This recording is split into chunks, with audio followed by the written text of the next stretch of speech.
Selamat datang, saya Christian Yurdamailase dari program studi Magister Teknologi Informasi Universitas Gadjah Mada. Di sini saya akan menjelaskan bagaimana cara kerja sistem pendukung keputusan penerima beasiswa menggunakan Fuzzy Logic metode Sakamoto. Fuzzy Logic dikembangkan oleh Prof. Lotfi, seorang peneliti dari Universitas California pada tahun 1960-an. Pada logika biasa, kita mengenal nilai 0 dan 1 dengan sangat tegas. Tetapi pada Fuzzy Logic, derajat nilai berada di antara 0 dan 1. Misalnya 0,1, 0,2, atau 0,3. Yang harus kita pahami pada Fuzzy Logic adalah sistem kendali Fuzzy Logic. Di sini dapat kita lihat tahapan pada Fuzzy Logic. Yang pertama, kita membutuhkan variabel input. Kemudian variabel tersebut kita lakukan proses fusifikasi, di mana setiap variabel tersebut dapat kita ekspresikan dalam bentuk grafik untuk menentukan fungsi keanggotaan masing-masing variabel. Setelah proses fusifikasi, kita melakukan penalaran dengan menentukan aturan dasar atau biasa kita kenal dengan inference system. Proses selanjutnya adalah defusifikasi untuk mencari nilai Z dari masing-masing rule yang telah ditentukan pada inference system. Nilai Z sendiri berfungsi sebagai penegasan dari hasil penalaran aturan dasar. Setelah nilai Z didapat, maka tahap selanjutnya yaitu output dari Fuzzy Logic. Selanjutnya, kita mempunyai 3 variabel input dan 1 variabel output. Variabel input berfungsi untuk menentukan hasil dari variabel output. Variabel inputnya adalah penghasilan orang tua, jumlah saudara, dan IPK. Selanjutnya, kita juga menentukan variabel linguistik terhadap variabel output yang kita bagi menjadi 3, yaitu tidak mendapat beasiswa, beasiswa setengah, dan beasiswa penuh. Setelah variabel ditentukan, kita melakukan proses fusifikasi dari tiap-tiap variabel tersebut. Berikutnya adalah fusifikasi variabel jumlah saudara. Kemudian fusifikasi variabel IPK. Kemudian kita juga melakukan fusifikasi pada variabel output beasiswa dengan fungsi keanggotaan tidak mendapat beasiswa, beasiswa setengah, dan beasiswa penuh.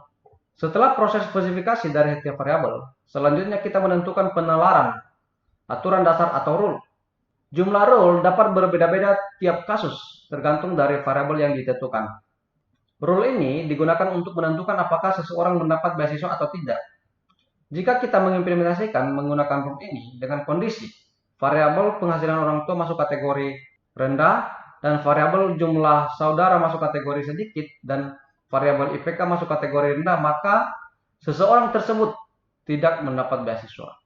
Proses selanjutnya adalah defusifikasi, yaitu untuk mencari nilai Z. Seperti yang sudah saya jelaskan sebelumnya, nilai Z ini berfungsi untuk mempertegas hasil output dari inference system.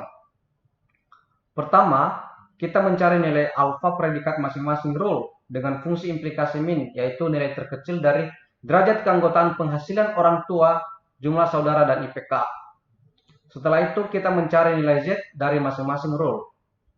Setelah kedua nilai tersebut kita peroleh, kita dapat mencari nilai Z total dengan menggunakan metode rata-rata, yaitu sigma alfa predikat dikali Z setiap rule dibagi sigma alfa predikat setiap rule. Baik, langsung saja kita melakukan simulasi. Baik, langkah pertama, kita melakukan login. Admin, passwordnya admin. Login. Oke, di sini kita bisa melihat data mahasiswa. Ada sampai data ujian 6. Kemudian kita bisa melakukan penambahan data dengan klik menu tambah, simpan. Di sini kita bisa melihat data uji 7 sudah berhasil disimpan. Baik, selanjutnya kita melakukan perhitungan dengan masuk ke menu perhitungan. Di sini kita bisa melihat data-data yang sudah dihitung. Oke, kita langsung saja menghitung data yang barusan kita tambahkan. Tambah, kita bisa memilih data yang barusan kita tambahkan tadi, 1007. Kemudian NIM, nama, alamat, penghasilan orang tua, jumlah saudara, dan IPK akan muncul otomatis. Kemudian kita klik tombol tambah. Baik, di sini kita bisa melihat di baris nomor 7, data uji 7, hasil defusifikasinya adalah 7. Kemudian kita bisa melihat hasilnya beasiswa setengah. Kita bisa mengklik detail di sini. Data uji 7, penghasilan orang tuanya 4 juta, masuk ke dalam kategori sedang. Kemudian jumlah saudaranya 5, dia masuk kategori sedang juga. Kemudian IPK-nya 3,3, itu masuk ke kategori tinggi. Jadi hasil diversifikasinya bernilai 7. Hasil dari diversifikasi kita bisa melihat sini beasiswa setengah.